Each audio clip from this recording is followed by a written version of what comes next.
keeping, and so I think a little button on the left, upper left, shows that it's recording.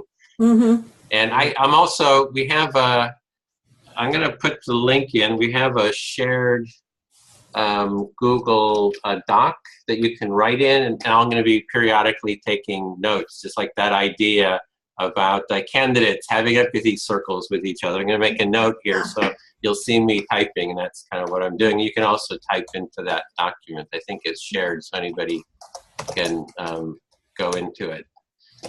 Okay, Joan? Where's the link for that? It's in the chat window. There's a chat bubble down below. You click that, and it opens a window on the right, and you just click on that link, and it'll open open a Google Doc, which is a shared, and anybody can type into that. And under notes, I'll be taking some notes, and anybody can take notes too. So, okay, Joan, do you want to? And another thing is if you're not speaking, especially if you're typing, it's good to mute your microphone because you can pick up the clicking sound of the typing. So just a little thing there. Okay, Joan.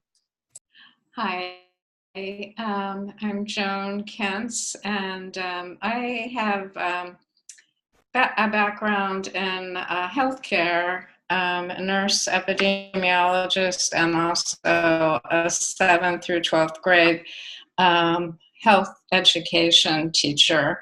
And I spent a lot of time working on saving the ACA as much time as I could. We did a little video project. And as soon as we got that launched, I just felt like the most important thing was to bring Blue voters together, not just because of Hillary and Bernie, but I've been watching this for years, all during Obama's administration, that we're just so separated, and yet we have so much that we share. And so I thought that would be a worthy goal.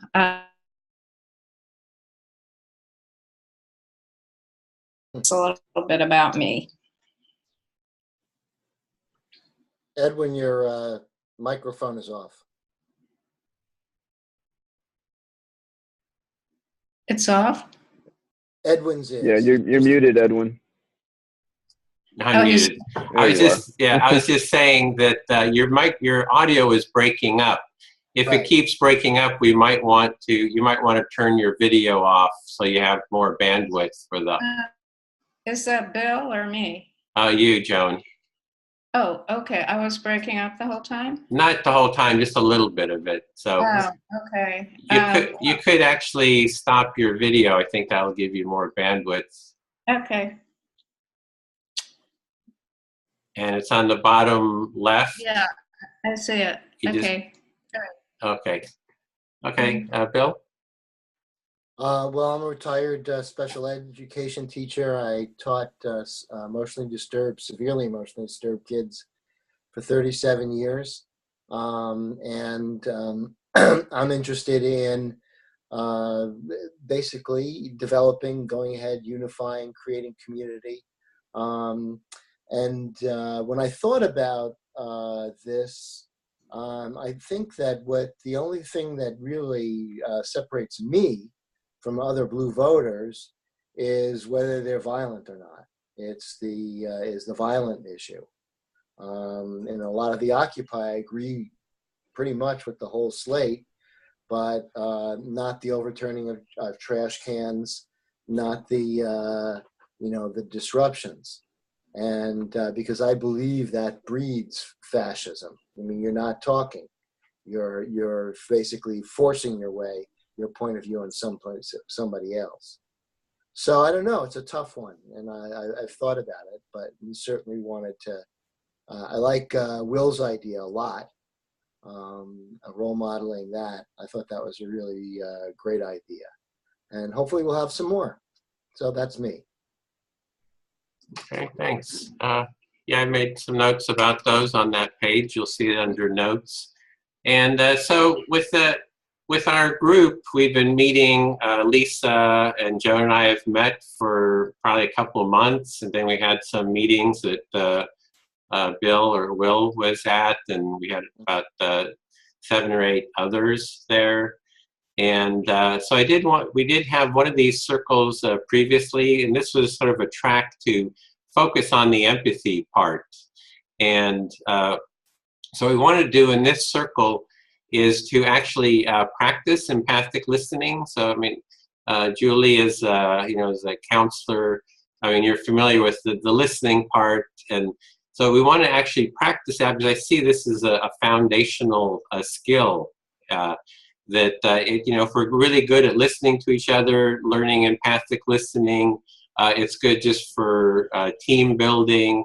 It's good for overcoming, emotional distress issues. It's good for working through conflicts. I do a lot with mediation, with conflicts, and we use it actually with my family who live in the Central Valley, who are actually Trump supporters or Republicans, and they actually like empathy circles. So they, just after Christmas, my sister and sister-in-law and their spouses had an empathy circle to deal with some kind of family issues. So I really see this practice as something that's really foundational, and we can build on this. And what we wanted to do was start off with, I'll just explain how the empathic listening works. Joan and Bill are familiar with it, and then we'll actually use it and talk about the topic of just kind of brainstorming about what do you see as the problems with unity on the left, and so forth. So the basic process is fairly simple. It's one person will speak.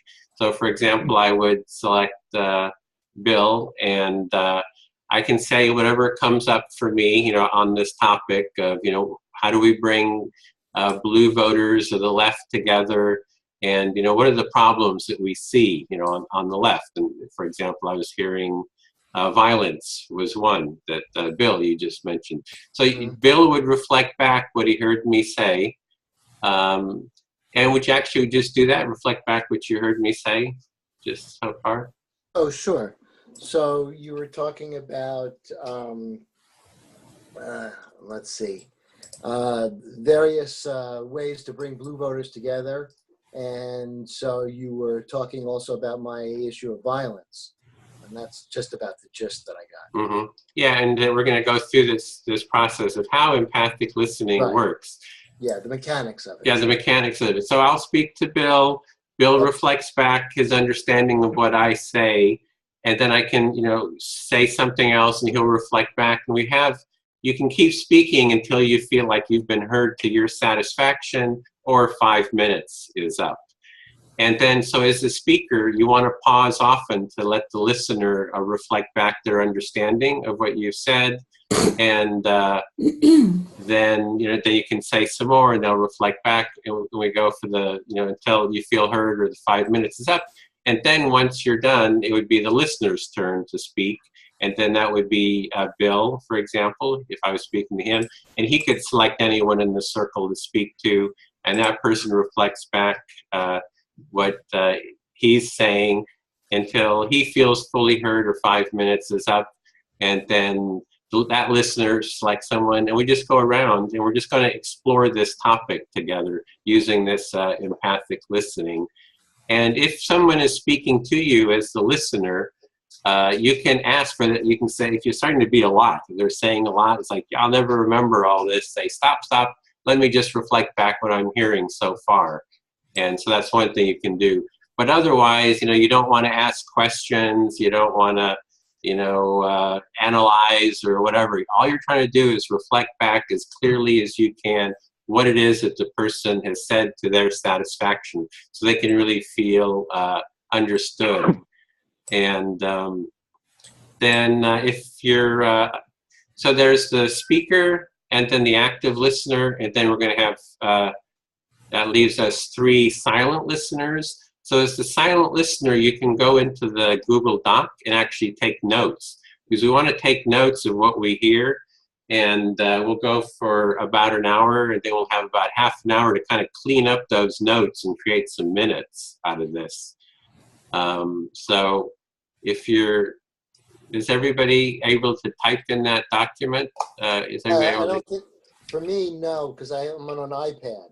Oh, okay, so that's, yeah, that's cell Not phones or type. iPads might be a little hard. Okay. Let's see. Yeah, I'm, let's see, I can just test. Yeah, I can type in it. Okay. I see test. You already have the design challenge and all that. Is that? Yeah, it's right under their notes. That's our design challenge. Underneath that is where we're typing.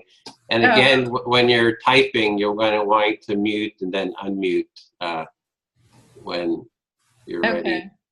So I will maybe to model it again a little bit more. Bill, would you like to start? And I'll also keep, let me bring up the time here, the stopwatch for the 5 minutes.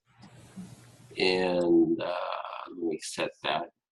So this is, you know, a rather structured process for dialogue, but it's immensely helpful to have this skill, especially if there's conflict. Like if you're in a group and people are pissed off with each other, you get them together and you can mediate with this process, or you can get them to start listening to each other and use this process and really work through a lot of conflicts. So let me see here. So, okay, would you like to start, Bill? Maybe speak to me as a demonstration, and then we'll keep going around. It'll be fairly short because Okay. I kind of said,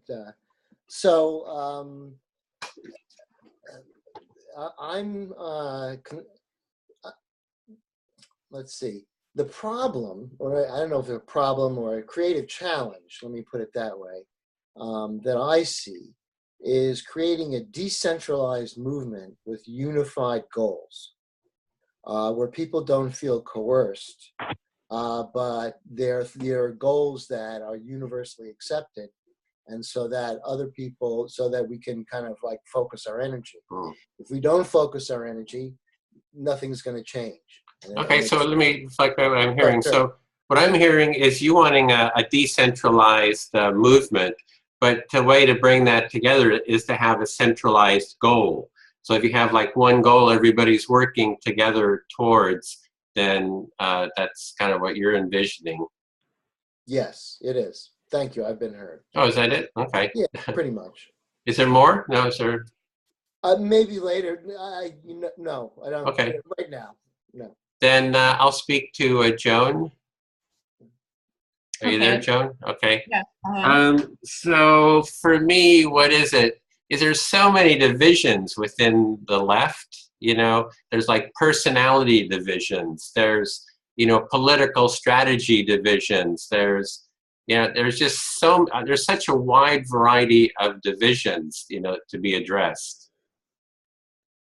Okay, so you were saying that, well, as you see it, the problem with unifying voters is all the divisions that we have to deal with, strategies, personalities, and many other issues. Yeah, and I do sort of have a hope in terms of what Bill was saying about having a vision, that if we have a vision that people are working towards, then that creates sort of a guiding light. But then you have to create that vision. Everybody's fighting over what that vision should be. So. Okay, and so you're in total agreement with Bill about the vision being important. But the problem with that is, how do you find a vision that everybody shares, because you see people fighting over that? Yeah, and the vision I have is a culture, what I call a culture of empathy, is that, you know, there's plenty of, you know, people like George Lakoff who have talked about empathy being a core progressive value. And that if we have that clearly articulated as our vision, that we want a culture of empathy where everyone is heard and seen and has a voice, and, you know, kind of develop that as a process and a way of relating, that I see that as a vision to work towards.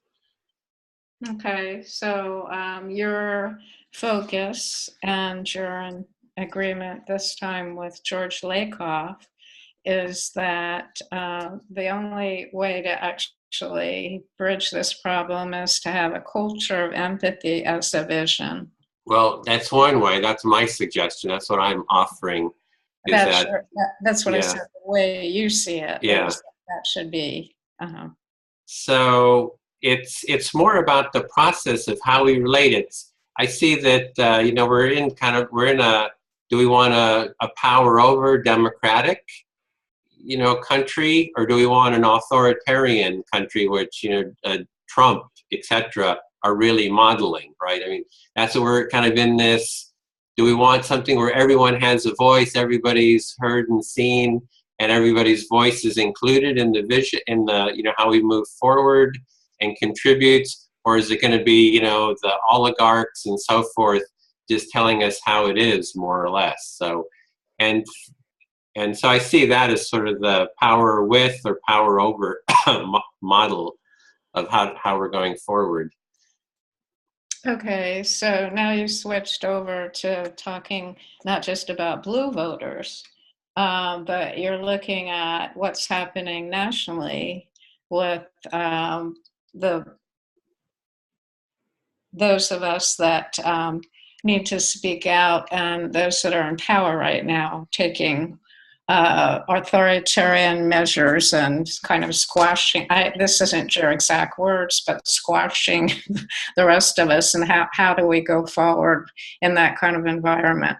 Yeah, and going forward in an empathic environment takes a lot of training, a lot of practice. It's not something, we sort of have it intuitively, but not a lot of people, maybe Julie, etc., people who have learned counseling, have done a lot of work around this, or Bill with his type of work.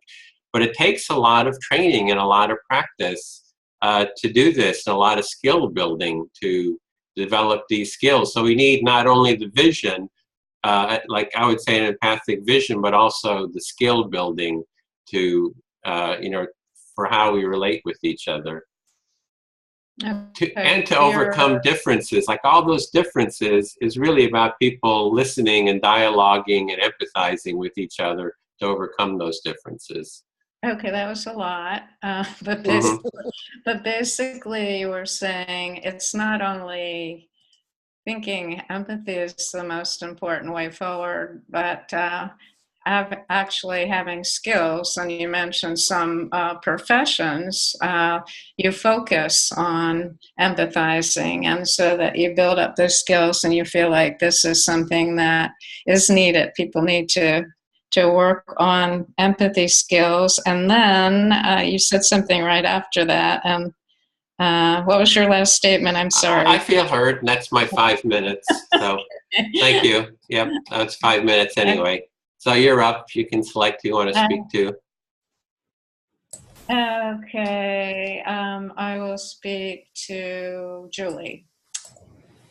Hi, Joan. Hi, Julie. All right. Well, we have been working a little bit in a group that has been called Shades of Blue, trying to unite them. And I came into the group with certain things that I've been observing for years and years. And as Edwin mentioned, those of us that work in education and healthcare, I feel like, and also those of us that are parents, I feel like, yeah, we have a focus on empathy, and I totally agree with Edwin that is important. But something else that really, really bothered me was watching what was happening for the last several years. And I'm going to stop there and then pick up. I don't want to pop out too much. Oh, you're going to pick up in what? Oh, okay. I just felt I'd let you repeat that, and then I'd go on. Oh, I didn't understand that that's what you meant by that. That you feel that those of us who have been in education and healthcare, basically helping professions and parents, that that we have, chances are at least, empathy has played a big role already in our lives, and that and as a practice for us in our lives. And that this is something that is not just recent, but that that has been going on for a long time in terms of, I think what you were getting at was the divisions that we're seeing. Okay, well, what I was going to start to say, I was agreeing with Edwin about the empathy part, but what I have been seeing is not just divisions, because when it comes to divisions, like what I've watched with Obama, particularly, and with the left, is it's usually issues, like the far left with the trade agreement. I mean, my gosh, there was attack on this, and if he doesn't do this, he's not worth anything. And I mean, there have been many of examples like that. And I thought, well, if we just keep talking about issues, because all of us may look at those issues in a different way, we're just going to be butting our heads against each other, that we have to look deeper. And I'll stop there and continue. I have to put my microphone on. So basically, if I'm hearing you correctly, it's disturbing to you that we tend to talk only about issues, and that ends up just that we end up butting heads on it. That we have to, that there has to be a different approach, is I think what you're starting to get to. Right. And what I started to see was some of the basics are being lost. And that is, well, one thing that Edwin brought in was George Lakoff. George Lakoff talks about values. I do agree that's an important issue. Basically, just thinking about who what? You went out. Individuals and being able. You went out. I didn't hear everything that you said. Okay. All right. Anyway, I was saying, I think that one area that is important to look at is who we are as individuals instead of focusing on issues. And another area that I was trying to spend a little time with our group on is a lot of people, particularly in our part of the country here in Berkeley and in California, are getting rather anti-democratic. If you mention the word party, forget it. You might want to give some time to reflect there because you're out of time. Okay, yeah, I do want to reflect on that because I'm wanting to know more of what you mean actually by anti-democratic. If you just reflect what you heard, Julie, then it'll come back around to Joan eventually, and she can follow up. Okay. Okay. Well, that basically that the basics are lost, and that we, that it might. There's somebody that you mentioned, George Lakoff, who I'm not quite sure who that is, but that we need to talk about values and who we are as individuals, and that I believe what you were saying is that when we focus too much on the issues, that it can things can kind of devolve into a sort of an anti-democratic noise. You didn't say noise, but that's my word. I hope that reflects what you were talking about. Since I'm out of time, I will just say basically in 3 or 4 words, I was talking about the word Democratic Party. They do not want to be considered Democrats. And then I'll stop there because my time is off. Yeah. Okay. All righty. I guess that means that it's my turn. Is that the idea? Correct. You select who you'd like. Maybe Bill, who hasn't spoken, or you really can choose anyone. Yeah. Bill. The Bill number 2 here. Do you go by another name, Bill? Yeah, I'm not sure why Bill comes up here, but it's Will. Will, okay, it is Will. Okay. Hello. Hi. I'm just really trying right now to get my bearings on what this process is, because I didn't understand that it was maybe more oriented toward unifying blue voters, as I understood that, or I somehow believed that it was about also learning to speak to non-blue voters, which is my, of a bigger concern to me. Although unifying the blue voters is really very crucial too, because when we have the kinds of splits that we've seen, we end up shooting ourselves in the foot. So, so maybe it is a really good place to start. Okay, so what I'm hearing so far is you're still kind of trying to get a sense of what this process is all about and what we're working on. But you're also kind of wondering initially, was this just for blue voters, or but also you're saying that you do kind of see that maybe we do need to work on something like this just specifically for blue voters to bring us together. Am I hearing you? Yeah, totally. Okay. So if we can learn how to unify ourselves, I guess that's a good step toward, reaching out to others also.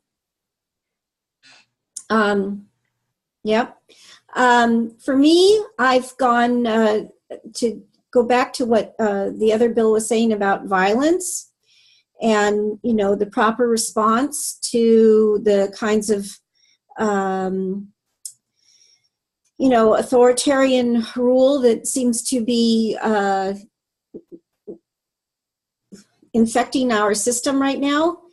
I'm ambivalent about it, to be honest.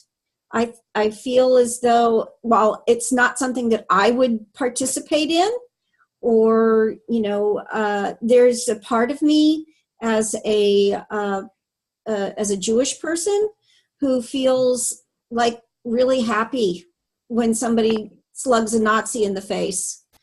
So, there's a part of me that really likes that. About yeah. Is it fair to say you're conflicted about the violence, about who's doing it and who it's against, I guess, at this point in time? The ambivalence is, I do believe that nonviolence is a preferred method, but I look at it sort of historically, and I feel as though that there's a place, there's a small place for that, and that in some ways, if it can make the issues kind of be emerge more for people, that I think about Nazi Germany, and I think about, there was no resistance initially. Everybody just thought that Hitler was just going to go away, and of course he didn't. And so that kind of acquiescence to state terror, doesn't actually seem to work very well. And so that maybe there is a place. I'm not saying it should be the central thing, how people respond, but that maybe there's a way in which these various responses all have some level of value. That's what I'm saying.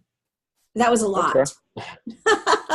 But it sounded like you have, it's complex, your view of the violence that's occurring right now. You prefer nonviolence, I guess, maybe in theory, but you can think of some historic examples, and you mentioned Nazi Germany, where you had the brown shirts that were kind of generally unopposed at the time. And you're saying perhaps there is some value at some point in time for, I guess, more proactive approach, I guess you want to call it, or? Well, just to an approach, not necessarily proactive, but rather an approach that says we're not going to just lay down and let you destroy everything. You know, that there is that people are willing to put their lives on the line to protect rights, to protect immigrants, to protect minorities, that there is that. And I feel like somehow in the blue realm of things, that there is no there's zero tolerance for an acknowledgement of how sometimes those kinds of tactics can have a usefulness, have a place. Maybe not the central place, and keep it, yes, fringe, good, you know, but that there's some kind of a value to that group of people who's willing to put their lives on the line to say this kind of authoritarianism isn't, we're not just going to lay down and let it happen. Okay. So you're saying that you think that there should be more, I guess, tolerance or maybe consideration to more aggressive tactics at times. Just an acknowledgement that there's a place for it.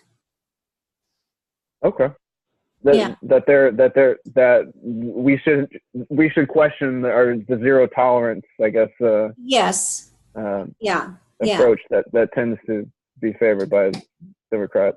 Yeah, because I mean, all my friends are blue, you know, and among my peer group of, you know, like older person, I'm the only one who holds this view. I know that the younger people who, like my kids and their friends, they see that acknowledgement of as a tactic, you know, as having a place as a tactic. That's 5 minutes. If you just want to reflect that last part, then it's your turn. Well, you were saying that there is kind of a generational difference, particularly when it comes to this matter. And you would like kind of more of a consideration across the board amongst blue voters when it comes to more aggressive tactics at times. Basically, I mean, there's more to be said about it, but yes, that's basically it. That there needs to be a way for us to acknowledge that as a tactic, as a valid tactic. Okay. That's it. Okay. Thank you. Will, you can select who you want to speak to. Okay, let's take it full circle here and go back to Bill. Okay, I'm listening. So we are talking about how might we overcome differences and bring blue voters, Democrats, and the left together. So what I want to, it seems to me that I guess we need to focus more. I feel like we need to focus more on elections, on I guess the impact being on elections. When we're talking about bringing blue voters together and Democrats together and left together, I feel like maybe sometimes we lose sight that we're bringing them together to vote on candidates during an election. And I think that what we've been working on could actually be very useful in doing just that, as long as we don't lose sight of that. Okay, you want me to repeat what I've... Yeah. What's that? Okay. So you're talking about the empathy skills, and you feel that they could be very useful, but you're also concerned that they're focused in a way that get people out to vote for candidates and then affect elections. So you're concerned about that gap between the thought, the creative thought, and the manifestation as a concerted force to change elections.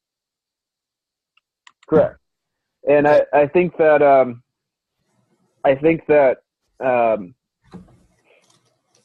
I actually think that a lot of the differences and the divisions that are across the spectrum of blue voters are not necessarily differences that have to be resolved for there to be unity.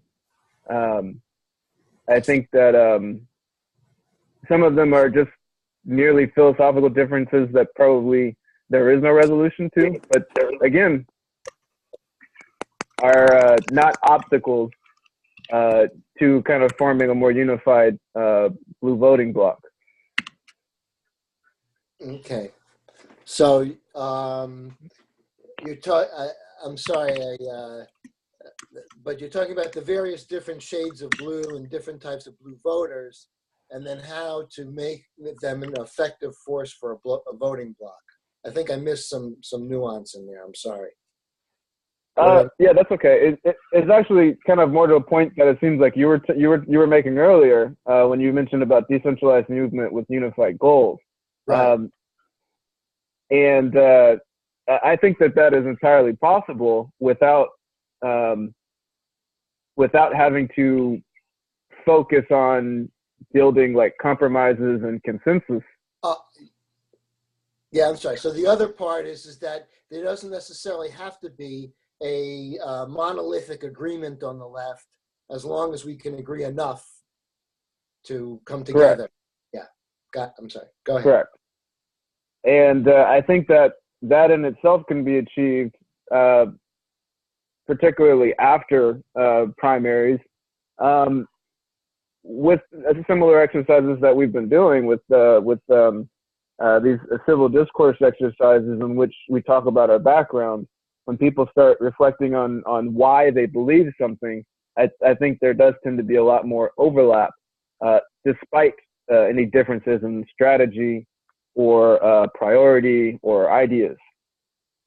So then you were saying is that if we can foster this dialogue and then people share a little bit more personally, it will show that there are really more similarities rather than just the simple differences that might divide us on any one particular issue. Right. And I think that focusing on these techniques and these exercises that we've been discussing and working on as an event that's focused on primary candidates could achieve what we are trying to do and turning this into bringing blue voters together, but getting them to vote for someone. Mm-hmm. So you're thinking that especially focusing the dialogues after a primary would help bring the blue voters together to get them focused and actually be productive in changing election outcomes. Before and after, yes. Before and after the primary. Yes. I got it. Okay. And yeah, I feel heard. Thank you. Oh, you're welcome. Thanks. Okay. All right. I'll talk to Julie because because I'm Jew as well, and I was privileged to hear the story of a person who was actually in the Holocaust. And he was in Poland. He went to the dentist one weekend in another town. And when he came back, his family who had been shot was lying in a ditch. And he was promptly shot and lying in a ditch. He played dead and then crawled away and became part of the resistance. And in recounting his story, as much as he abhorred what had happened to his family, the time when he really broke down was a time when they would be in the woods in the winter, and it was easy to track. I'm sorry, do you want me to stop for a bit? It's a great story, but I would like you to turn up your mic. It's hard for me to hear you. I'm sorry. Maybe if I come closer, I'm not sure. Okay. Okay. It's a great story. Okay. So what he and then what he said, because they it was easy to track in the snow, they came upon a farmhouse, and it was a family, and of course the Russians were in charge of his particular resistance group, and they were completely innocent family. In the morning, they were ordered to kill them all, women and They were children. ordered. I'm sorry. They were ordered to what? Yeah, So it's not. It's not real clear, Bill. I'm having a Do you have a setting on your microphone to up it? I'm not. I'm not sure. It says mute. Do you have a PC or Mac? I do. Maybe I'll try to do that. Oh, sometimes there's a setting on, the core settings, the kind of at the operating level level. Okay.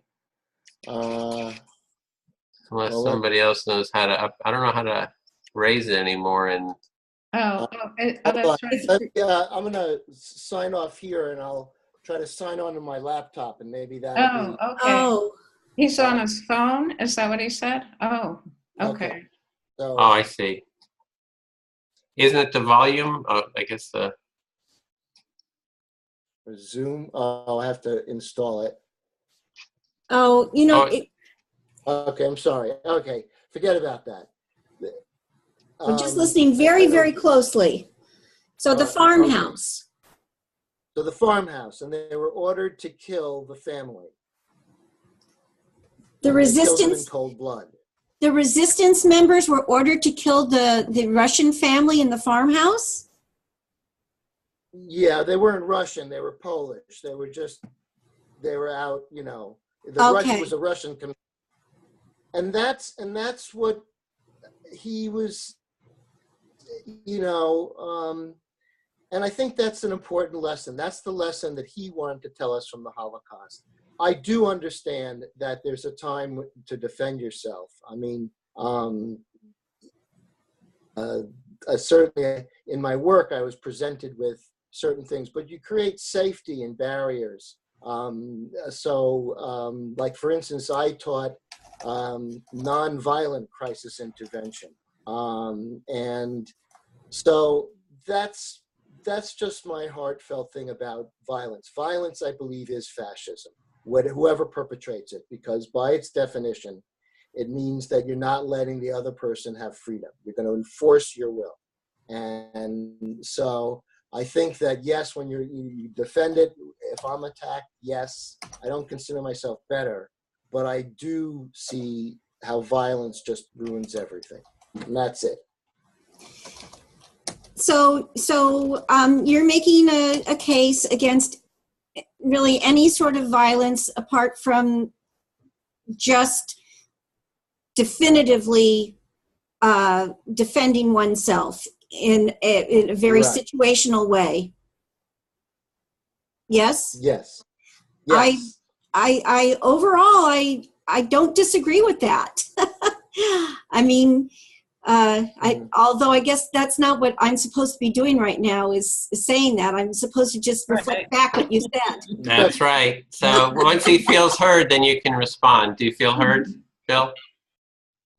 I do feel her. Okay. Yes, So thank now, you. Julie, you can speak to whoever you want and say whatever you want. Okay. This is an interesting point for us because I do feel Who it are is. you selecting to speak Oh gosh. I guess I'm selecting you, Edwin. to? Okay. I do think this is an interesting point because this is a classic example of us not disagreeing. I don't think any of us would disagree with the idea that violence is be avoided, generally speaking. But I do. So what I'm saying is that I feel though that the blue voters, especially generationally, say under no circumstances should there ever be violence, and what the younger folks are saying is this is self-defense.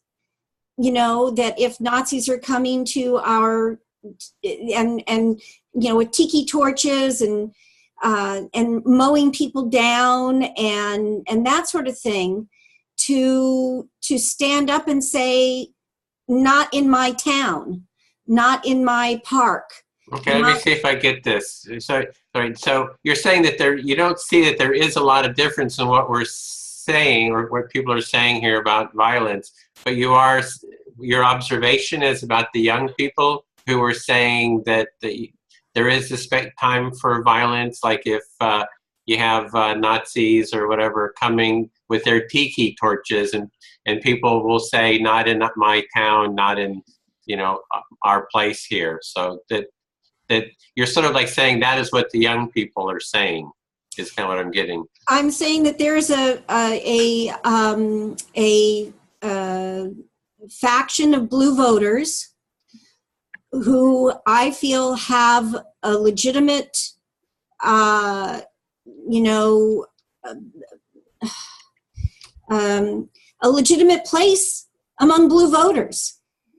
You know, to say that they're going to stand and put themselves in harm's way, honestly, to make it, you know, to say we care about this so much where I'm willing to put my own safety on the line, and that it is self-defense in that way, and and the reason I said that this is like a perfect example of how the blue tent needs to understand and be more inclusive and have more empathy, I guess, for that desire to stand up and put oneself on the line in a way that, you know, us older folks, well, me personally, I can't do that. I mean, I can't do that. Mm-hmm. And for, you know, all kinds of reasons I can't do that. So maybe I could say what I'm hearing is that, you know, you like to see the blue voters as a big tent, and that there's one group of them are willing to put themselves on the line to you know, to be resist with violence, and that you can't do that because of whatever, you know, the personal reasons, but to have understanding that there is, and have inclusion and actually empathy for those people who are taking that stance. Yeah, I mean, because they in my mind, they represent an important, vital, albeit small, and I think they should continue to be small. I wouldn't want like the whole blue, you know, everybody in the blue tent to be overcome by violence. That would not be good. But that there would be an appreciation for those folks who are willing to put themselves on the line, and to look at it from that point of view rather than from the point of view, no violence ever. You know, no, these people they're heartfelt. Some of them are, you know, you're always going to have your you know, people who are just looking for an excuse to have a brawl.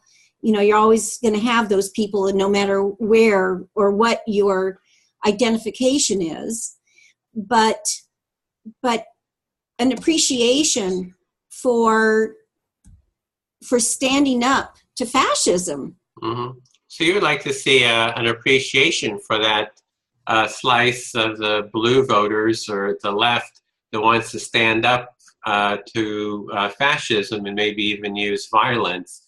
And so to have some understanding for that, you wouldn't want to see the whole blue spectrum be that way, but to have some understanding for that slice that is willing to do that. Yeah, and some appreciation. Some actual appreciation, like appreciating it. Yeah. Mm-hmm. Thank you. Is there more? Do you feel heard? Yeah, I mean, I do. Well, you got 30 seconds. Oh, no, that's fine. Okay. Then I'll speak to Will. And if anybody can take notes while we're talking, would be great.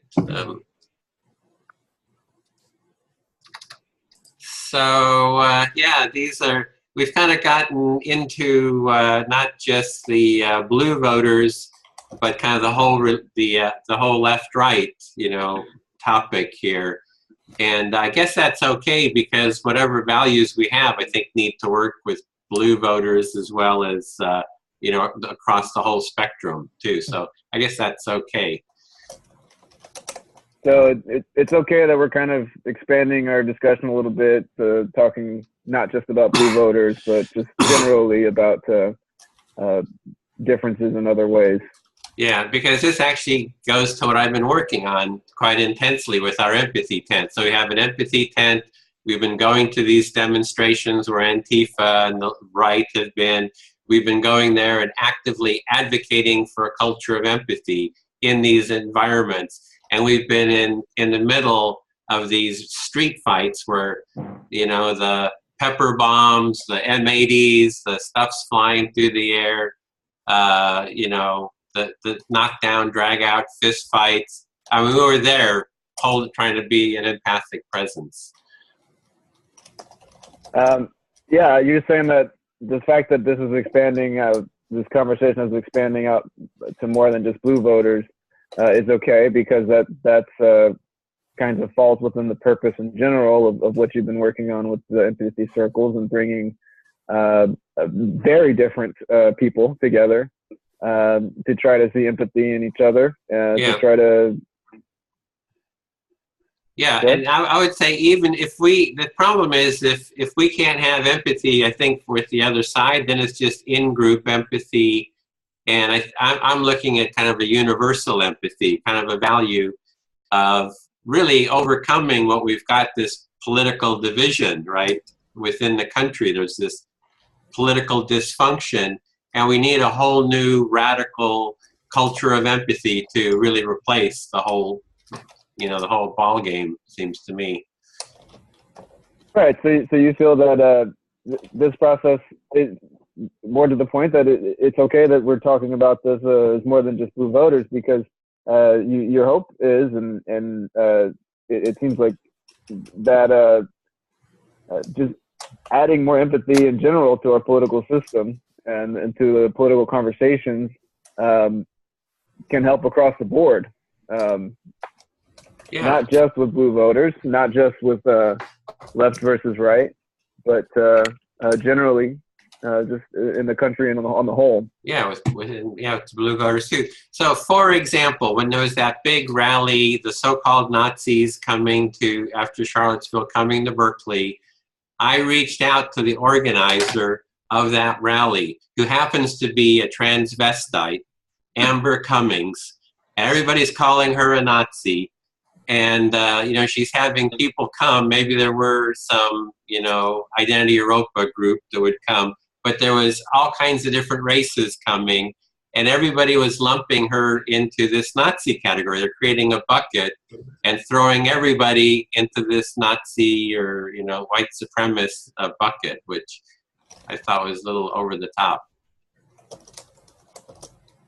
All right, so at a previous event, you were working with one of the organizers from the right Nazi wing side, or so-called from the right wing side, and it actually turns out that it was a far more diverse group than the way that they were being described. Yep. Which is not well. I won't elaborate, but yeah. So that's it exactly, and. So I reached out. I got her to say that she was willing to talk with people on the left. And I reached out to the left. Nobody would talk to her. It's like the churches wouldn't talk to her. There was a counter organization of about 4,000 or 5,000 people saying against hate. I put all over their Facebook page and they had like 30 progressive organizations sign up for this. And I said, who would like to talk to this person who you're going to demonstrate again? Who would like to sit down in an empathy circle, not just talk to them, but do an empathy circle like we're doing and talk to her? And nobody would do it. The churches said, we're too busy. We're too busy organizing, our anti-whatever they're doing to even go talk to the people that they're, trying to respond to. So it's I was rather frustrating. All right, yeah. So it's been, you found that even trying to get liberal groups or organizations or folks that ascribe to liberal ideologies to they themselves have empathy for people on the other side or people that may have different opinions than them has been frustrating in itself. And I hope I'm not taking this too far, but more to the point that these types of exercises, even when just working with on our own, can help us to have empathy for other people that we may not agree with, or that we may have vast differences with. Yep. Yeah, I feel fully heard, and that's my 5 minutes. Thanks. Thank you.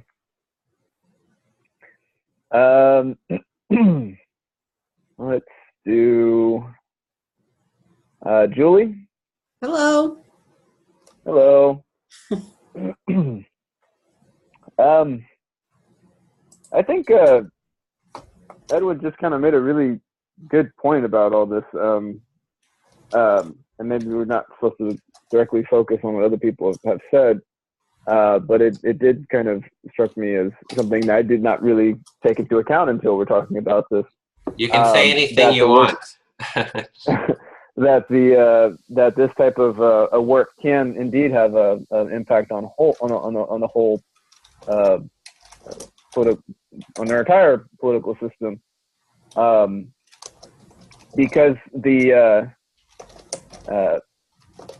way that a good portion of the way that we run elections, or the way that we get someone to support someone, is building an argument that makes the opposition, for some reason, completely unacceptable. And I do think that adding more empathy into a political system in general could have a big part in kind of changing that and making that better. You want me to reflect that? Yes, please. That it's become interesting to you that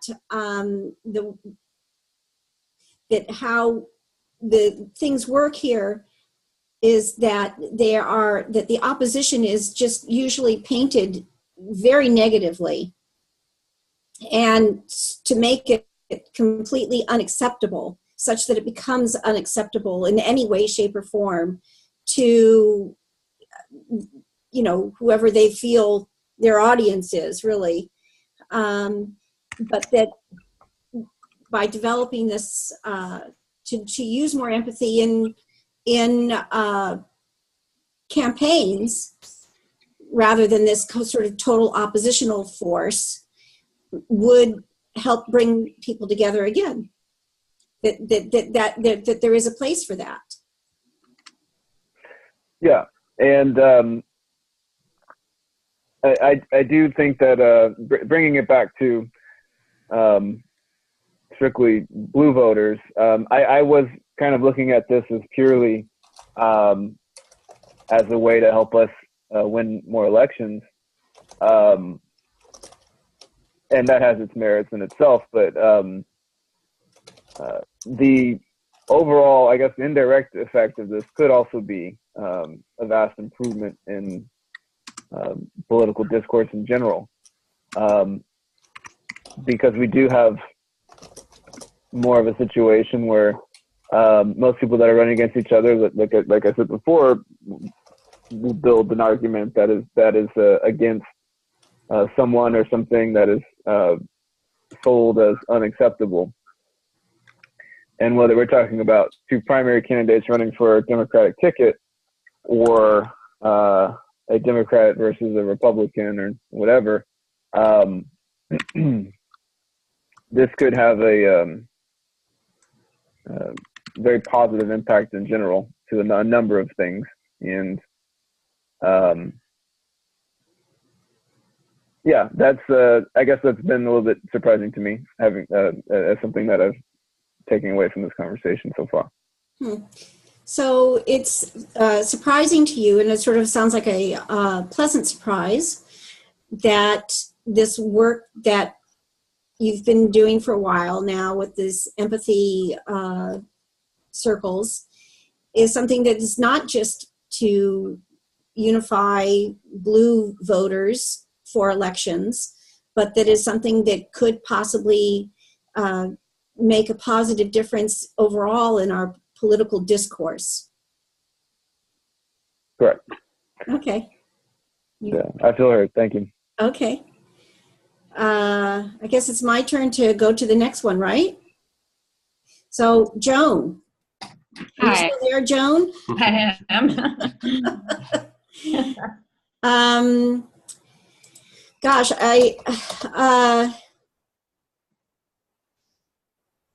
I don't know. I'm just kind of taking all of this in and, thinking about it. And I don't even know that I have anything I want to say right now. I do think it is interesting for us to talk about what divides, the idea of, if we can listen to each other, then, that there's more chance of us being able to listen beyond ourselves too. So Okay. I don't really think I have very much right now. Okay, so you're not sure you have another contribution, but you're thinking that if we can learn to listen to each other, we can listen to all sides. Is that what you were saying? Well, that there are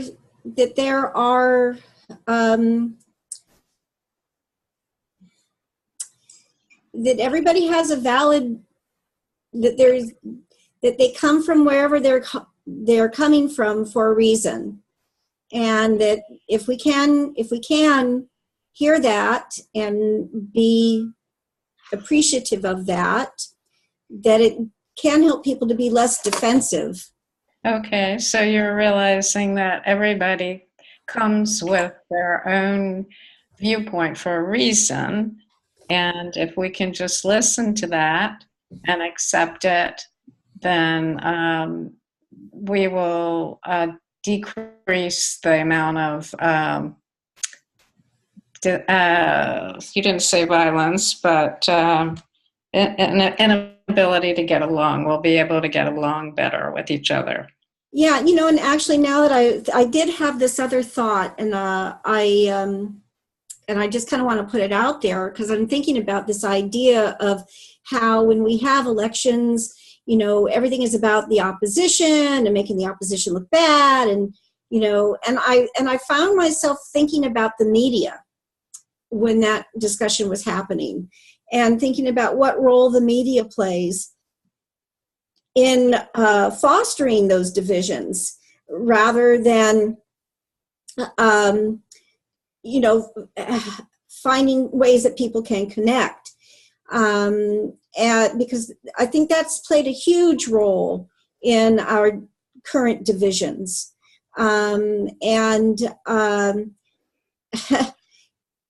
It's all about ratings or whatever, or, niche marketing and that kind of thing.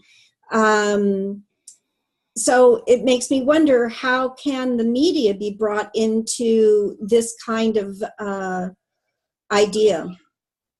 So now you're realizing some area that we haven't talked about that really did and have a huge effect on this election is the media's role, and how they are just much more concerned about how many people are going to listen to them, what their ratings are, rather than the content. And you're wondering how we can get the media to be more empathetic.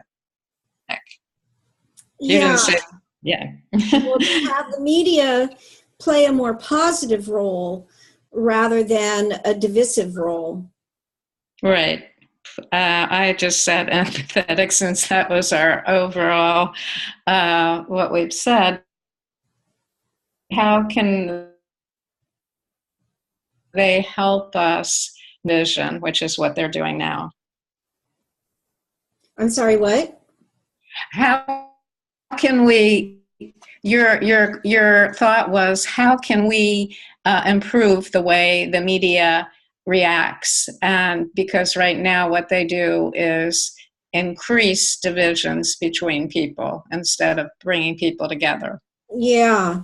And I wonder if it's really not something that the media itself, we can't, I don't know that we can hold the media, to be responsible for that. But if we reach enough people, individually, in a grassroots sort of a way, then, maybe there's a way in which people can learn to basically media literacy. What role I guess the question then becomes, what role does media literacy have in helping people to understand that we may not be as divided as we think we are?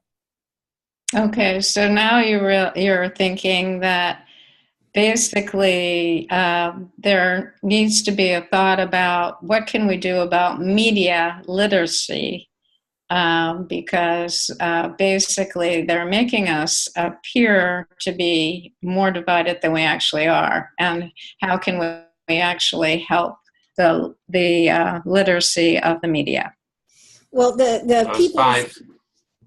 people's literacy of media. I mean, yeah, People's. okay, we're getting there. Okay. Well, since you brought up media, that is... Who are you speaking to, Joan? Oh, I'm sorry. Let's see. Who hasn't been spoken to lately? One way you can do it is on a scale of 0 to 5, who has the biggest desire to speak? Like, Okay. what's your speaking level? Like, Who would like 2? to? Do you get that? Like 5 on how much, if everybody, Bill, Will? What's your level of wanting to speak? This is just 0, 0? Well, 1. Okay, then he's got it. What was that, Will? Yeah, that was Will. He's got a 1 in terms of desire to speak. Okay, that was the highest? Okay. We're all contented here. Wow. We're all we want to listen. Okay, all right, well, so since Julie brought up media, I have been, terribly upset about the media, and I don't want to bring up another topic, but I've been watching some of this with sexual harassment right now with Franken. I just feel like they have a huge influence, and one of the problems seems to be that people don't dig in. They don't educate themselves. Julie mentioned literacy. I think that it's our problem. It's not the press. It's our problem to be more literate and just don't accept what you hear, but to really question, to really dig in, to really try to understand what's being said instead of these little snippets that you hear from the media. And one other issue is, I read this someplace recently, and it's so true. We've gotten so focused on showing 2 sides to everything, and a side that isn't really accurate, is false, and shouldn't be focused on. And that is very concerning to me. Okay, so it sounds like your first point was that voters, the audience, people watching, consumers, news consumers, should have more responsibility and accountability for being better consumers of the information that they're getting, and that we all need to take our own, I guess, personal accountability when it comes to media literacy. But you do feel, the second point maybe was that that there are false narratives that are built by the media of false equivalence between some arguments in which 2 sides are presented as being equally valid when perhaps that's not the case. Right. Right, that's very true.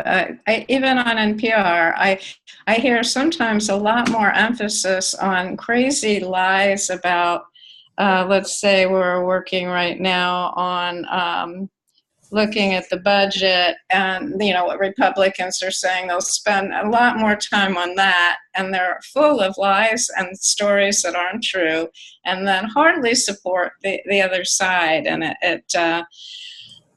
I don't know what the answer is, but it is something that certainly has made a huge impact during this last election by shining this amazing 24-hour light on Trump and his every move and his every lie. It would be a worthy project. I just feel like I have too many other directions I want to go. But how can we do something about the media? And I totally agree with Julie. Okay, so you feel like maybe this would require as much effort that this may be a different project or something, but you do feel like this is an important issue because it has had an impact so far, a big impact, particularly with the I guess increasing in volume of arguments put up by Trump that could be incorrect. Right. And you also feel like even with more trusted unbiased news sources like NPR, that they still are guilty of the same false equivalence. Exactly. And I have just gotten hardly started with Hillary's book. I was just reading her book, and she was mentioning, and I did notice this during the election, I was talking about people need to dig in and educate themselves. She said she was trying to talk about actual legislation, about actual plans, about how to help all various sectors of the economy in the country, and the news media wouldn't pick up on that at all. They wanted to talk about what Trump was doing every day and what crazy things he was saying. So it's really tough on candidates. So it would be good to have some thought of I guess since we can't really change the press, I'm thinking that this needs to be part of what we're talking about, is actually giving some literacy to blue voters to think about this, to focus on it, and to be more aware of how they're being swayed. Okay, so you were kind of reflecting back, or I guess you're starting to read this book that Hillary wrote that is reflecting back to her approach and what she was trying to focus on: policies, laws, ideas. However, the media seemed to more focus on sensational stories at the time, and you think that maybe it would be important to try to I guess help or increase or improve the media literacy of critical thinking of blue voters, so that they are not as distracted by the sensational stories. Exactly. That's the time, Joan. That's the 5 minutes. Okay, and I feel heard. Thank you. Okay, well, we're coming up to 8:30. It took us a little while to get things started, so want to do two more things. Is one, go around and hear what everyone's experience has been so far with this process, just sharing it without reflection. And then we could go over our notes that we took and just take a look at those and think about what we might do with those. So to begin with, do you want to start, Will, since you were kind of next to speak? Just like, how has this empathic listening process been working for you? What are your thoughts about it? And, any kind of impressions? Well, it does seem powerful, and the lens that I'm looking at this, I guess, is specific to the goal that we're focusing on here, and I guess I do think that this is great for team building, but I also think that this could be even more powerful. And maybe this is something that I guess, Edwin, you would probably know best, that there is power in other people watching this. And I hope that something like this can be done with candidates, because I think that they're leaders and that people are following these people that they support. And I think seeing a candidate do the types of things that we're doing here could have a profound impact on people that are watching. And I think that it could not only have an impact on the supporters of those specific candidates, but also, as you kind of alluded to, could also have an impact on the whole, on our political system. So the only thing that I guess I would as a procedural note, I guess, or observation,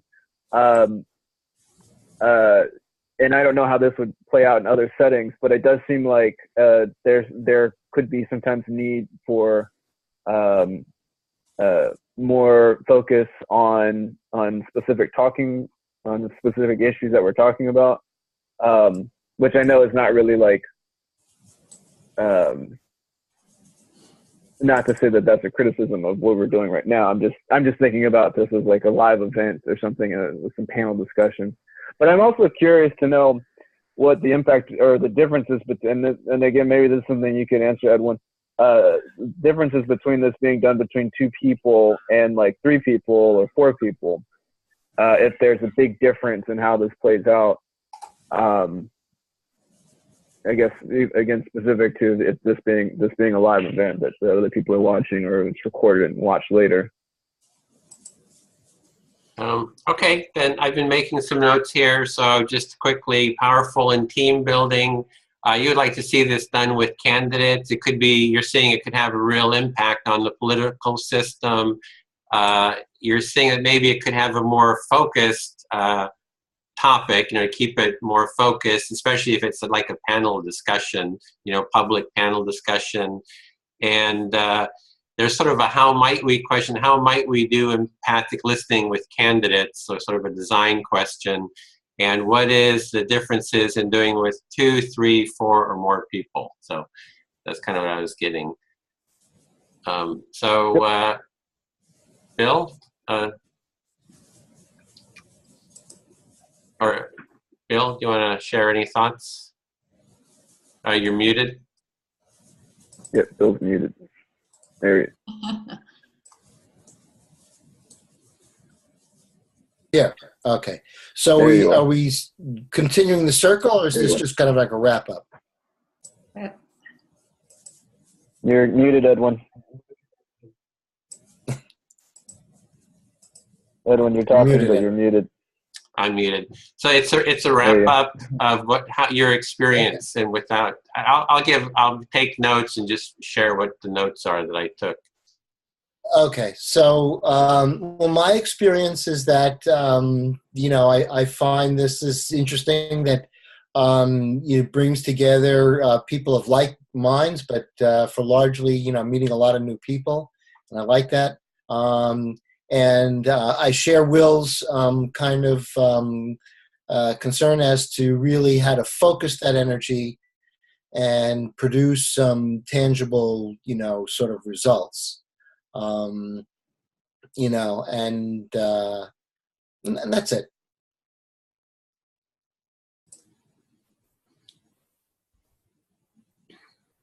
I've spoken. Okay. Yeah, I just been taking the notes. There's more? Okay. No.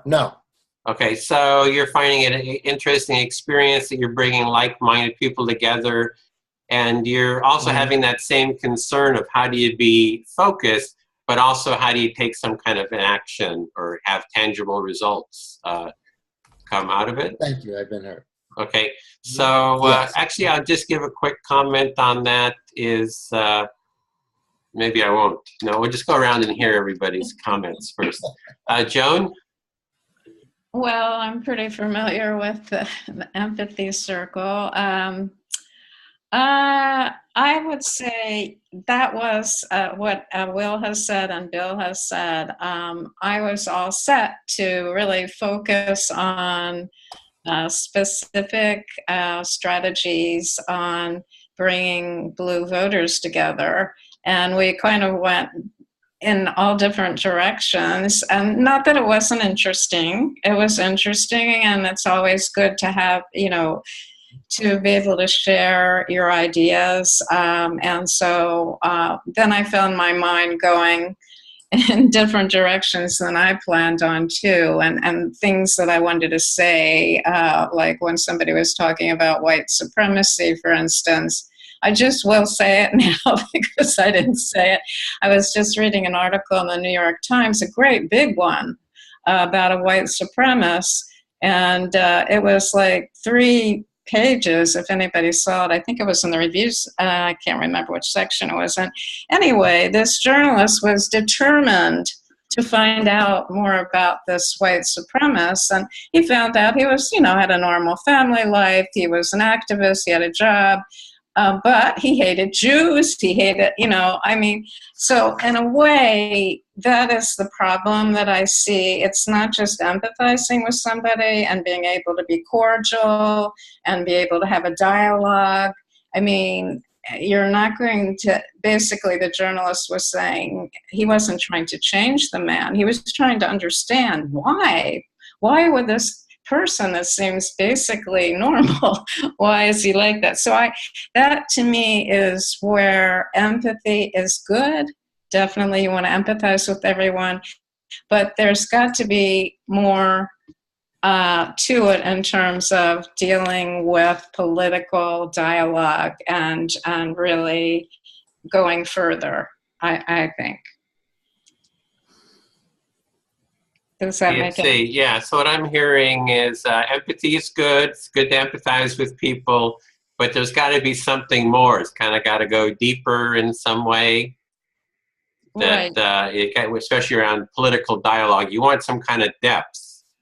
Exactly. Okay. All right. And I do, I mean, as good as this is, hearing everybody and their experiences, I shared the same, I wouldn't say frustration, because it was very interesting and I enjoyed hearing everybody's thoughts. But it would be nice to stick to a specific topic and be able to dig into it more. Okay, so really be able to dig in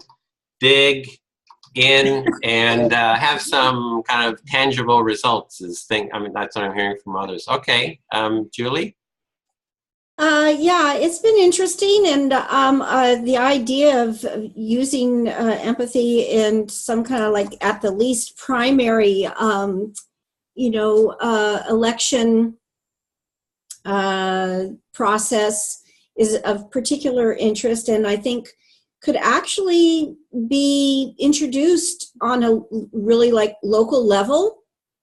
That like if for like your councilman or state assembly or that kind of thing, and like here in Berkeley we have somebody who his name is Ben Bartlett. He's a new council member, and I could definitely see somebody like him saying, yeah, I'd give that a go. I'd participate in something like that. So I think that these things do tend to have to start on a really grassroots, local level, and that those then can have sort of like a rippling effect. I think also that the idea, and coming back to it, of media literacy among media consumers is really critical. Critical thinking skills, that kind of thing. That is something that also can happen sort of maybe simultaneously.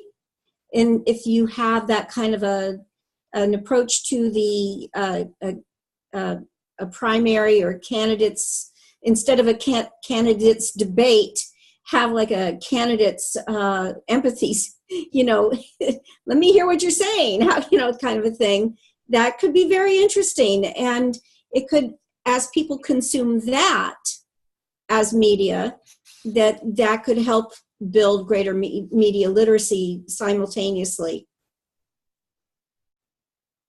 So it's interesting. That there could be some takeaways from this, even though that's not necessarily what we were, that may not have been a goal per se, but that since there is frustration in terms of, well, what are we going to do with this? How do we make this happen?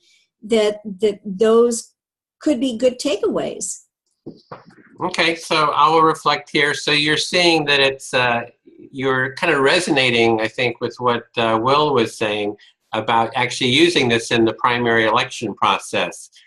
For example, here in Berkeley, we have Ben Bartlett, who's running for council, I guess, and that we can actually have like an empathy circle with him, and that you're seeing that this relates to the media literacy issue, because this is kind of bypassing the media in that sense, that you're actually having the candidates empathize with each other and really hear more deeply. And that also what I'm hearing is there are some takeaways that we have from this. People have been saying we want some action, we want something deeper, and that these are the takeaways that you're seeing. Yeah, that there is a way in which we, it would take some work, but that on a local level, these kinds of things could be introduced. And it's not that the media wouldn't be involved, but rather that that the media would be an observer to it rather than the director of it. So it would take some work to put this together, but you could actually include the media, not like bypass them, that they could, tape it and record it and kind of pass it on. Right. So that they would have a role in it, kind of a more empathic role in spreading the word. Yeah, more of what their job actually is to tell us what is, not what's happening, rather than to tell us, how to think. Mm-hmm. Oh, cool. Well, I see. Okay, then thank you for that. So I was hearing overall is, people want something kind of real action, right? There's a sense we got to do something, kind of take this energy and put it into something and kind of go in depth and be more focused. And I'll say that this is this empathy circle that we're doing. We've only been in it, an hour and a half, right? And about the first 20 minutes was getting all the technology working out. So to really do an empathy circle takes a lot of time. Like if we do mediation type circles, it's like 3 hours, kind of like minimum. And there's a process called empathic inquiry, where you actually take a project like this and you do it for 2 to 3 days, right? You dig in. If you'll notice the page, I've been taking notes, and I think Julie and some others have been taking notes. That it's also taking all the notes about what's been said, and then sort of dividing the notes into categories. So what are problems we're seeing? The problems was media was not showing two sides, or they're showing false equivalency. The media is full of lies. So starting to label the different problems we're seeing. You translate those problems into what they call how might we statements, which is how might we overcome the lying in the media, or how might we foster more truth in the media. And then there's solutions, and I already heard solutions popping up, a lot of different solutions. And so there's this is like just a very beginning, kind of a gateway, and we surfaced a lot of different ideas, and I think we actually have, out of this actually has grown a potential project, which is to hold some empathy circles with the primary, with candidates. And it's something, surprisingly, that this kind of came up. This is something I've been thinking about as well. Our empathy team is working on getting Mark DeSaulnier to do an empathy circle. We actually talked to him. He's our congressman in Richmond, and El Cerrito, where we're at. So he's actually agreed to do it. We're just trying to schedule that now. But also doing some, now with the elections coming up, is there's the candidates who are running are going to be much more open to doing something like empathy circles, because they want to get the word out, about themselves. So, if you want to reach out, Julie, to Ben Bartlett, ask him if he wants to do an empathy circle. That's something we could organize and put together with him and, whoever. Well, he's running for state assembly. Uh-huh. He's currently a council member in Berkeley, and I don't know exactly what the state assembly seat, how much territory that seat encompasses, but my question would be, I'd be happy to contact him because I do have a little bit of a relationship with him. My question is, would he be in an empathy circle with his opponents, or would he be in an empathy circle with other candidates who are just also happen to be running for an election during the same time frame? So there's a couple of possibilities. One, he could be in a circle with his opponents, or he could do it with voters on a topic. Mm-hmm. So there's different ways of structuring it. Bill, Bill. Yeah, I was just gonna say that those are all good ideas. I guess when I threw it out there as a suggestion, my thought was that it would be primary candidates doing this event together, and so that was kind of why I was asking about the quantity and how that impacts it, because I was starting to think about District 10. You have 1, 2, 3, 4, 5, 6, 7, 8 Democratic primary candidates that are trying to run against Jeff Dunham. If you were to have an empathy circle event with that many people, I don't know how that would be facilitated. But back to, I guess, your initial question,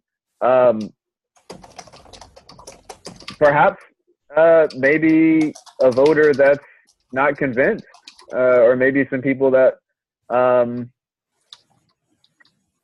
because I don't know how much of an impact this could have on, like, if he were to have an empathy circle with a Republican opponent, but it might be useful for him to talk to perhaps Democratic voters that don't agree with him, or that disagree in how he's been representing them. So you're kind of like looking at who to bring into the circle, like, if it would work with 8 candidates, talking with each other, or would it be, so kind of like how to structure a circle, and, if it's constituents, voters, what type of voters, kind of make it more dramatic or, kind of interesting. Well, and also the conversation is going to, and then this is great, it's going into this, how can we turn what we're talking about into action? And we're looking around at what's going on locally. You had mentioned that the Saulnier had agreed to sit down for an empathy circle. I'm just trying to think of, like, how can we, what would be a good way for us to utilize his time and this process. And I'm thinking that maybe it'd be great to have him talk to someone that might potentially vote for him, maybe an independent voter or something that may not agree with how he's been representing the district. Mm-hmm. So it seems like it's most helpful when it's like people that don't agree. Yeah, so it would be something to work on. Is like, okay, we want to do these empathy circles with candidates, and we'd need some sessions to sort of brainstorm, how to set something like that up. Yeah, and just on those 2 separate points, just how do we do this with someone that is not going to be contested in a primary? And I think that that's helpful for us to do just for us to glean out all different kinds of ways that we could utilize this process. But also, because I do think there could be, I just haven't thought about it in that way yet. But also, when you have these situations like we have locally in District 10, when you have eight primary candidates running, how can this process be, I guess, tweaked in a way that we could do something that includes all of those candidates? Or maybe we say that, you know, we have a cutoff like they do with the debates based on, I guess, name recognition or current polling data, if that even exists. That might not always exist for all primary candidates at this point. Yeah. Well, one thing is, it's a good number is 4 to 5 because people get more involvement. So it could be, if there's 8 candidates, you know, see who's the front runners and the back runners and bring them together into 2 circles. It could be done online like this and recorded, or it could be done in person as well. So I think it would need a lot more kind of brainstorming. You know, we've got kind of the questions, and we're going to meet next Tuesday. We could kind of follow up and see how, you know, kind of let it gel. And that could, I mean, I'd love to do, I've been thinking about that. Like I saw there's an assembly, somebody running for the assembly here in Richmond, and there's a couple. So there's District Berkeley as well as here Richmond, El Cerrito. So that's 2 different groups we could, you know, possibly do. So I see a lot of potential in this. I actually just looked at the map for the district that we're in, which is the one that Ben Bartlett is running for is District 15. And that district actually covers Berkeley all the way up through Richmond and Hercules, it looks like. You know, so it's a pretty big. I don't know. So he's running against DeSaulnier. I'm sorry to interrupt you. I'm just trying to clarify to make sure I understand. DeSaulnier is Congress. This is, we're talking state, right? State assembly. Okay. I'm sorry. Yeah, I'm talking state districts. And so I don't know which district were you, Will, talking about more federal congressional districts? Yeah. Oh, okay. Yeah, that's not, I don't know where District 10 is for the federal, but I was talking the districts for state, keeping it again more local. To give it a go, you know what I mean? To just have a sort of like a test, you know, on a smaller, more, you know, really local level. You know, so, and you say that you're in Richmond, is that right, Will? Correct. And we're in El Cerrito, so I think we're all in the same district except Bill. You're in San Francisco? No, I'm in El Sobrante, Richmond. Yeah. Oh, okay. Oh, wow. Yeah, we can go out and get our assembly candidates and do empathy circles with them. This is cool, Jones. Yeah. So the El Sobrante is actually in District 15 as well. So just looking at the map. So I would be happy to, you know, put this kind of an idea out to Ben, maybe, and have Ben, I could have him contact you, Edwin. Okay. So that he could learn, since you're, you know, the guy who really has a lot of practice in this and know what you're doing. And it seems to me that one way to structure it would be also like to have like a 5-minute limit kind of with the dialogue. Just among ourselves, you know, that seems pretty reasonable. I'm not sure how many candidates there are for the state assembly. I know there's probably at least 2 or 3. But Ben is really, he's a really cool guy. I like him. He's really local. So would you like me to do that? Absolutely. Yeah. I was just looking, and there was a woman, can't remember her name. She was running, and she's actually a counselor, a student counselor. So she would have already, you know, empathic listening experience, I imagine. So this could be a really cool circle. I mean, at least, Yeah, and my experience with Ben is that he also is a very good listener. He's very astute. So I would be happy to connect him with you. okay. And he's totally into kind of new ways of communicating and reaching out and that kind of thing. So yeah, why not? Okay, yeah, let's go for it. We May have. I sug- Oh, go ahead. May I suggest, since it seems like this is actually materializing into what could be an actual event, may I suggest that we try to structure this as a live event? And the reason I'm saying that is because it's easier to get more media attention when you have like a live event as opposed to like an online event. And I guess like maybe this is something we could host, like that Indivisible could host. So that we have access to an audience. We can put this out to all the members. Say come see this event, which also helps the candidates, and it could easily be easier in persuading them to participate if we tell them that we have this live event with audience and that we are also inviting media, local media to observe.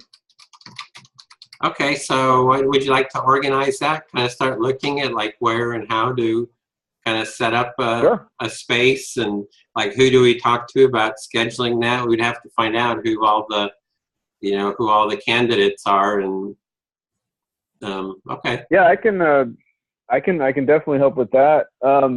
Just to be clear, who are we talking about here? The assemblymen, the assemblies, or State assembly.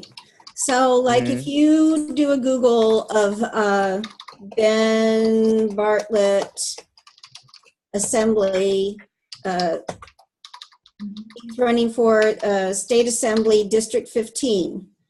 So Isn't Tony Thurman now the I don't know. I don't even know. Okay, here's the link. Tony Thurman is District 15 Assembly member.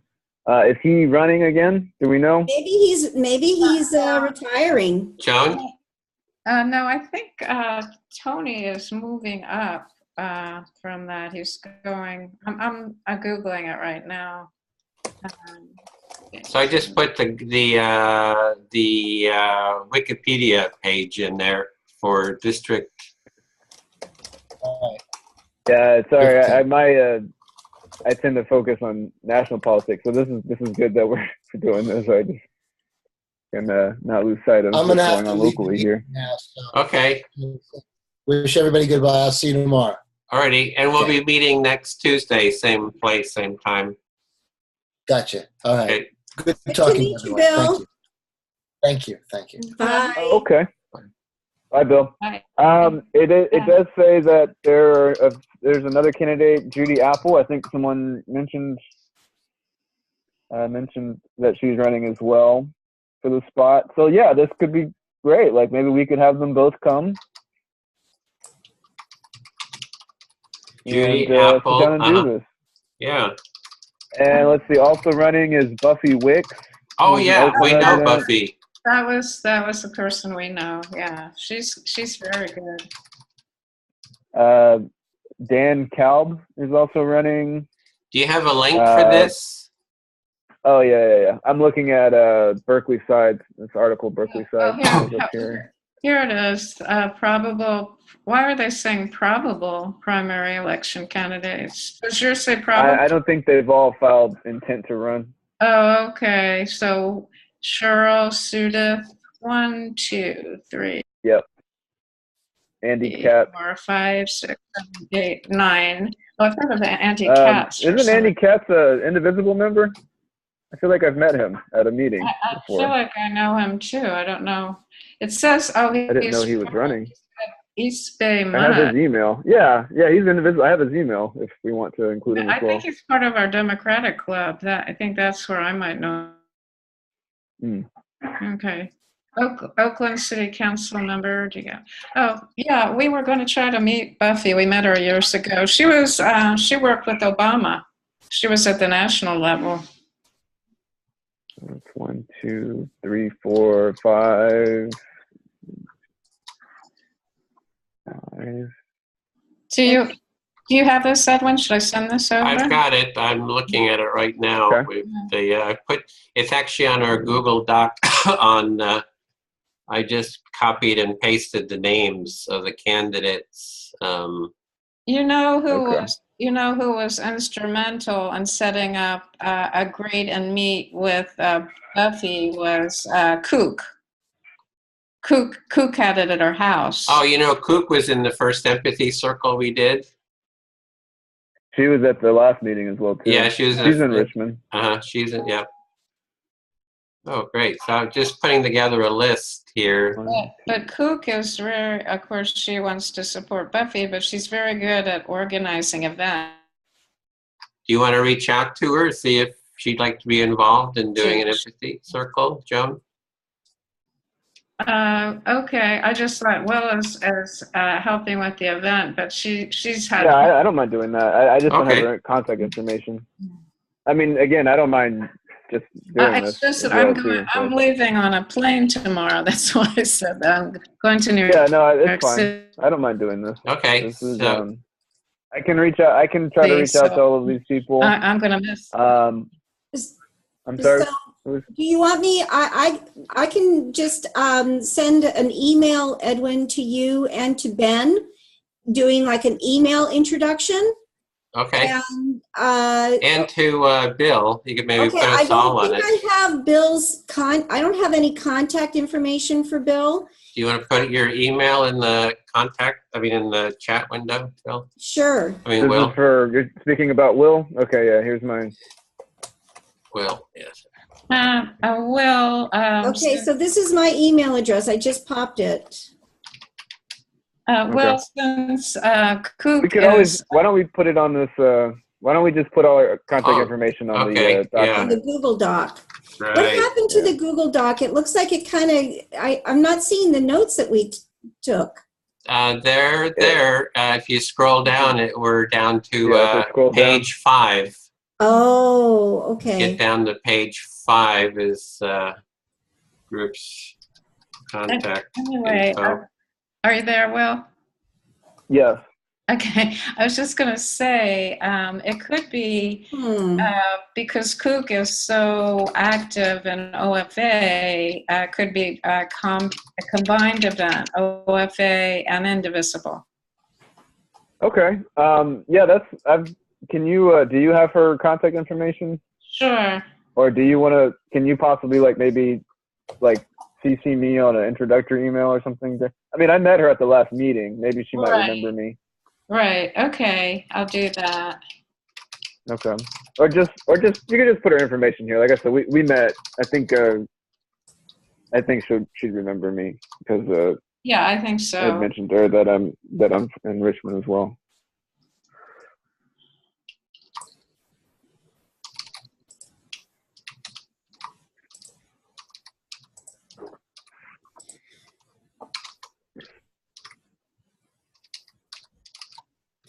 Okay, so those are our emails. This group contact down in the middle of page 5.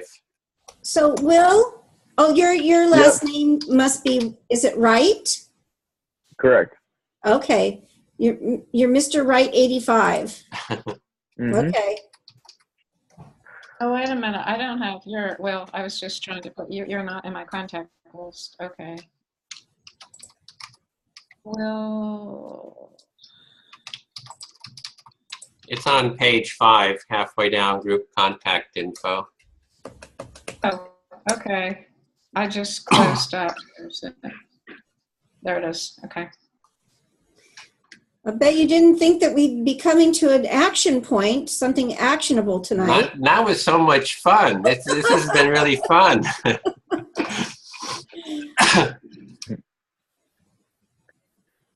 Joan, if you want to just maybe put Kook's info here, or you can just email it to me directly. Either way, it's fine. Okay. Yeah. I better do it now because as I said, I'm leaving tomorrow and I see my boarding pass is ready. Let's see.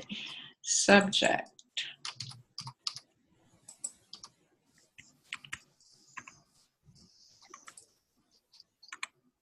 And I'll talk to, I'm going to talk to Sam about this too, just to maybe try to coordinate it around like maybe a GA meeting or something, or I don't know. I'll see what he has to say about that. Okay, empathy circle for Okay, I see. district Or OSA, yeah. assembly seat. 15. Who's Koo Huber? She's a trainer for OFA. She Organizing for America, which is, Um, I'm sorry. or Organizing for Action, I think it's Yeah, called now. it's Obama's group, and she actually goes to Chicago and has met Obama, and she's just a great organizer, and she's been training all the fellows. She's not doing it this particular session, but she did last session. Okay.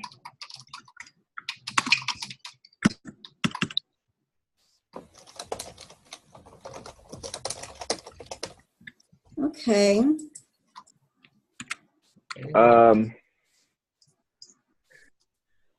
Let's see. How do I? Did you like email this to us? Oh, okay. There's the link. I'm trying to, because I'm just gonna add my notes to this Google Doc as. Okay, so we just keep building on this. Yeah, I just feel like it might be a good collaborative tool.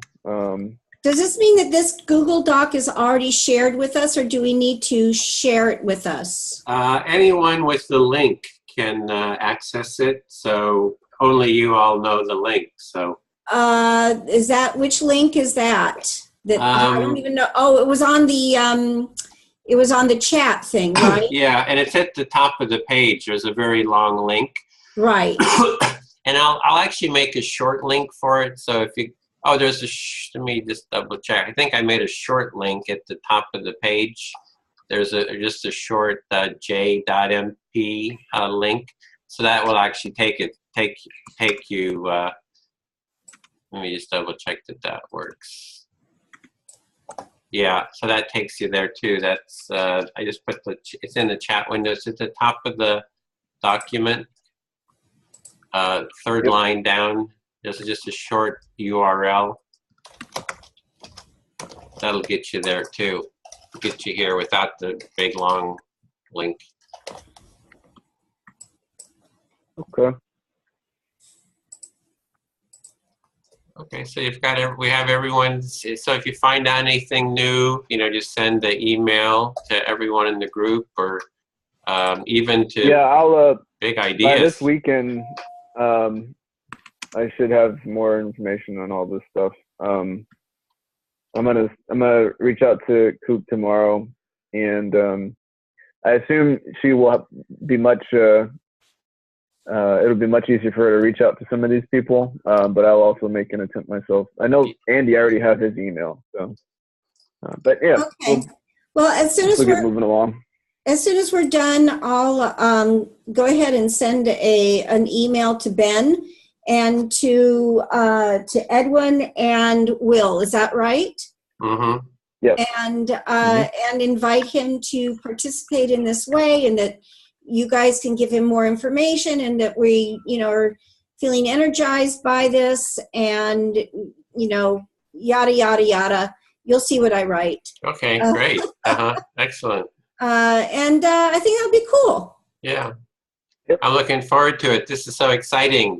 It's like, yeah. I think it's going to be really, this public empathy circle, like at the Indivisible, Finnish Hall or someplace, or be it wherever fits. That could be really cool. Yeah. Okay. My Cool. guess is that these candidates might, in fact, be able to help, identify and negotiate some kind of a space for it. So. Oh yeah. And I think also just that they'll be modeling this type of dialogue, so the viewers will also kind of learn the process. So Right. it's like it serves double duty. People learn how to do this. So And that Yeah, itself. I hope that Uh-huh. we can record this too, like Yeah. from a lot of angles or something, because Mhm. this seems like if this goes successfully, that this could be like the perfect, like part of some training material that we may put together. Yeah, cool. Yeah, and it's wonderful that we have a sort of a, really local grassroots kind of a way to start figuring out what works, what doesn't work, what can be to scale, what can't be to scale. It's a really good first step. Yeah, it feels really solid. So we check in by email during the week. I'll also send out something to the Big Ideas group, maybe mention what we've been doing. And then we meet in a week and kind of report then on how everything's progressing. How does that sound? Okay. Yep. Okay, Sounds good. yay. All righty, then All this has right. been exciting. Will, did you get Yep. that? Will? Thanks One very second much. here. I'm going Okay, to sign off. It was great meeting you guys. Have a good trip in New York, Joan. Thank you. And Did you get the email? I'll look for that email from me. I'll be sending it out.